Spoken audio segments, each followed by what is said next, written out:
దీపం చూపించేసిన తర్వాత అప్పుడు స్వామివారికి నైవేద్యం. అప్పటికి అవసర నైవేద్యం మీ దగ్గర ఏది ఉంటే అది.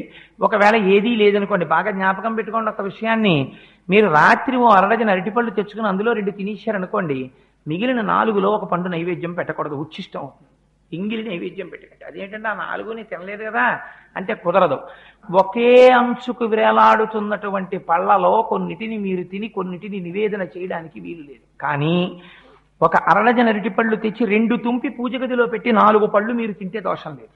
ఎందుకంటే ముందే విడతీసి ఈశ్వరుడి కోసం పెట్టేశారు. అందుకే శాస్త్రం అంది, మరి ఇలా ఒక్కొక్క రోజున ఇంట్లో అసలు ఉచ్చిష్టం కాని పదార్థం లేకపోతే మరి నివేదన ఎలాగా అంటే, శాస్త్రంలో రహస్యం ఏంటంటే ఎప్పుడూ కూడా అంటూ నిలవ చెయ్యడం అనేటటువంటి దోషములు లేని పదార్థం ప్రపంచంలో ఒక్కటే ఒక్కటి. అది దానికి మీరు నిలవ చేసిన దోషము ఉండదు, దానికి అంటు దోషము ఉండదు. అటువంటి పదార్థం ఒక్కటే, బెల్లం ముక్క.